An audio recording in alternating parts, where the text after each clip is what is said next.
So Fred Hoiberg got canned. The Bulls had a bad start, and he's been there for a few years. And I guess the Bulls front office just wasn't totally about the dude anymore. So, part of this video is going to be, is this a smart decision? And then another part of it is going to be, what should the Bulls look for moving forward? So, the unfair thing with Hoiberg is the dude wanted to run a system that he was never able to really run in the NBA, because the players that the front office gave him just couldn't really fit the style, right? Hoiberg, as it's quoted, or as it's been said a bunch, Hoiball, which is basically pace and space offense, three-pointers, pick and rolls, handoff plays, all that type of good stuff. That's what he wanted to run, and he could never do it because he had Derrick Rose, who wants to do Derrick Rose things. Luckily, it's finally working out for him now. Jimmy Butler, who wanted to do Jimmy Butler things. Dwayne Wade, who wanted to do Dwayne Wade things, you know?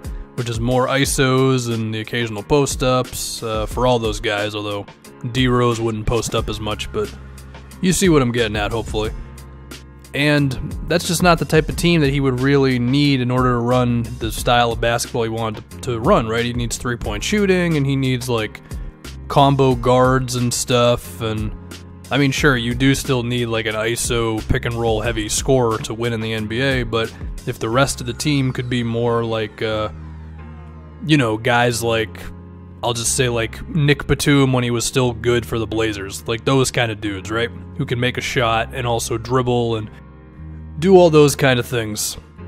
We did see a little bit of Hoiberg's offense here and there. I think it was at its best when Mirotic was really going, because I think he was kind of like the perfect Hoiberg dude, because he's a 4 who, of course he can shoot, but he could also go off the dribble, and he'd be willing to like just be in pick and rolls and not be in as many ISOs and all that.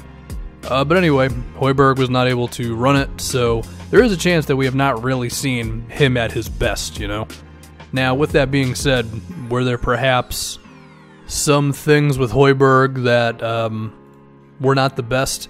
I think so. I mean, it's tough to remember, but I believe a big thing with him, at least in his first year, were like sometimes his timing on timeouts and different rotations and like the little things like putting in a big guy to grab a rebound, stuff like that, like off of a free throw.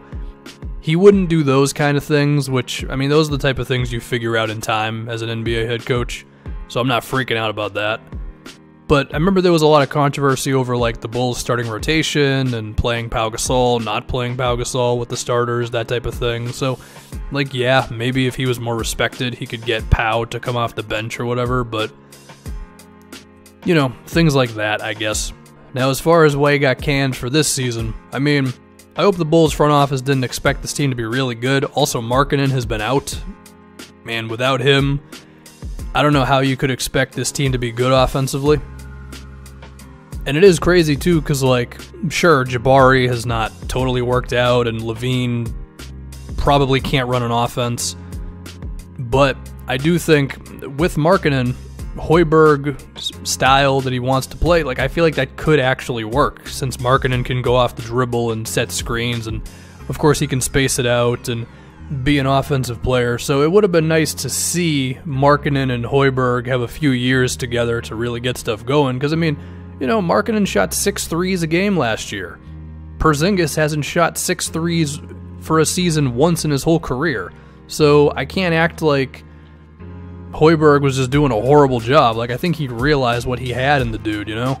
He's not just taking dumb, like, post-up, mid-range jump shots like the Zinger has been his whole career. So I do think the Bulls perhaps jumped the gun a little too quickly here. Now, if your fear is that Hoiberg is not the kind of guy who can have like a real culture like the Knicks have going on right now with Fizdale, I mean, maybe that's a thing. I don't know. Like, I'm not in there. I haven't seen any reports that would suggest Hoiberg like doesn't connect with players.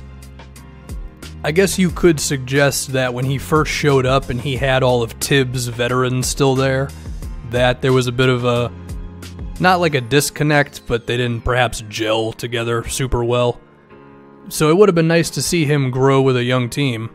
But at the same time, I don't think he was a perfect coach either. So there could be a better option out there. As far as who it is, I have no idea whatsoever. I mean, I think the best thing if you're the Bulls, I don't know, there's different routes you could go. You know, you could try to get a guy like Steve Clifford, not Steve Clifford because he's of course employed right now, but someone like that, and just have, just like kind of whip this whole young team into shape right away.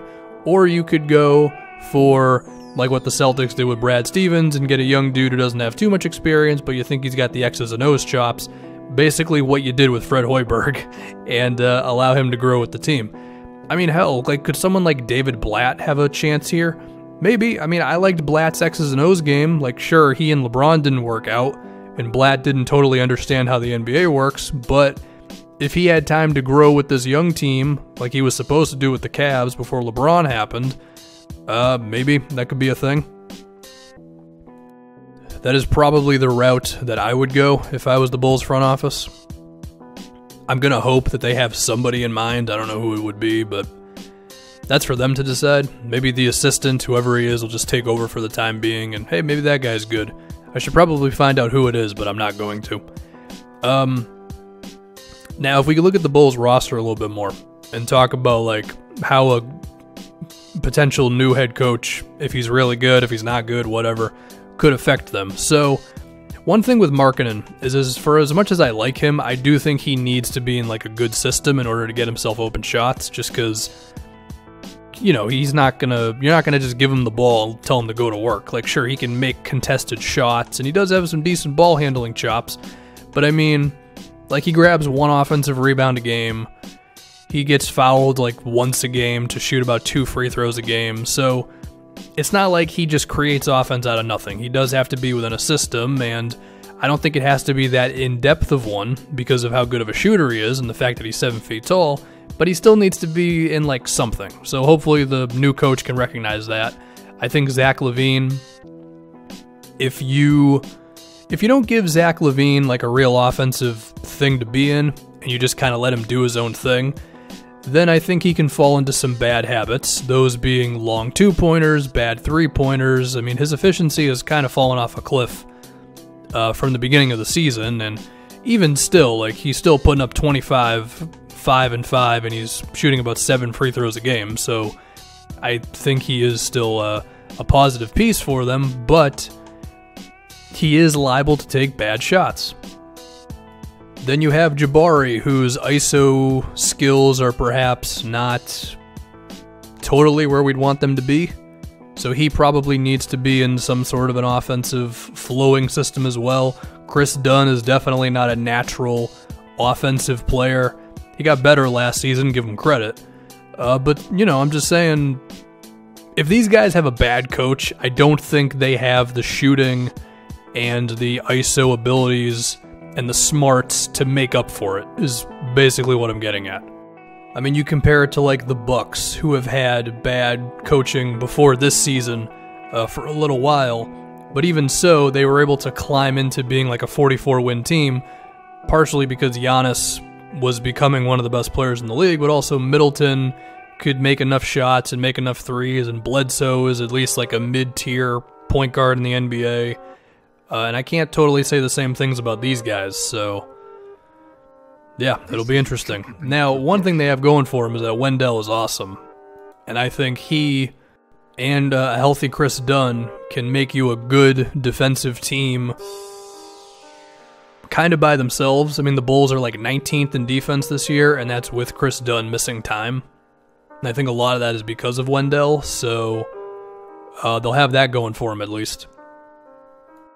So yeah, I don't totally know who the right head coach is. I do think they could have given Hoiberg some more time here, especially because Markkanen only played 1 game this season.